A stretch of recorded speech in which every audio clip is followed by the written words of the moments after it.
je suis chef du service de gastro-entérologie et pathologie pédiatrique. Donc je m'occupe des maladies du foie de l'enfant essentiellement et je dirige le pôle pédi. Le pôle pédi qui est attaché principalement à la thématique de la médecine régénérative du foie, du pancréas. Et cette thématique de médecine régénérative regroupe également d'autres pôles qui travaillent dans la régénération osseuse, mais également dans la régénération des tissus mous en chirurgie plastique ou encore dans d'autres organes tels que le cœur et le tube digestif. Le but de la médecine régénérative, comme son nom l'indique, est de réparer les tissus, de réparer les organes plutôt que de les remplacer, plutôt que de les transplanter. Et cette réparation des organes peut se faire soit par l'utilisation de cellules, et principalement des cellules matures, telles que des îlots de pancréas, telles que des cellules de foie, ou des cellules souches qui peuvent provenir de différents organes également. Alors pourquoi cette thématique? Parce qu'on se retrouve confronté à un certain nombre de besoins médicaux non rencontrés. En pédiatrie, il s'agit par exemple de maladies génétiques métaboliques. Le but est ici d'apporter des cellules saines qui vont remplacer les cellules déficientes. Mais dans les pathologies acquises, les cellules souches peuvent également réparer les organes en exerçant toute une série de fonctions que l'on appelle paracrines, c'est-à-dire en sécrétant des substances qui vont aider à la régénération tissulaire. Ces mêmes cellules peuvent être intégrées dans des scaffolds, des échafaudages en français, c'est-à-dire que ces cellules sont implantées non plus en tant que cellules comme telles, mais en tant que petits fragments tissulaires réorganisés dans ces scaffolds. Et enfin, ces cellules souches peuvent être elles-mêmes modifiées avec certaines fonctions qui vont être induites.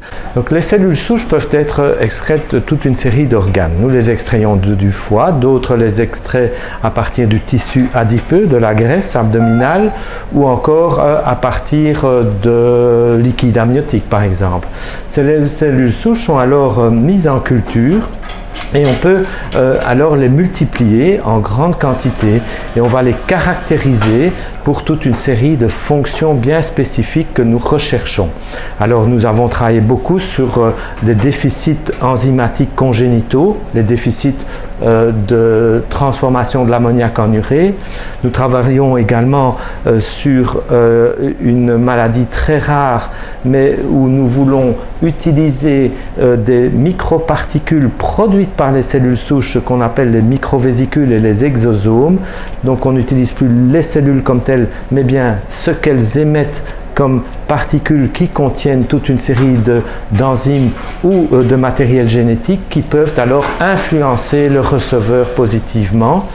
Troisièmement, nous développons aussi un système de tissus synthétique où on intègre les cellules, soit isolées, soit avec d'autres types cellulaires, dans des scaffolds qui peuvent être alors implantés chez le patient.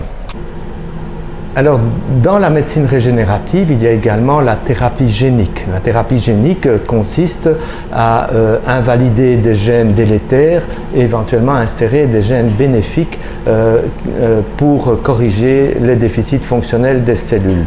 Nous travaillons principalement dans ce domaine pour surexprimer des activités enzymatiques dans nos cellules souches de telle sorte que la transplantation d'une seule cellule corresponde à plusieurs cellules.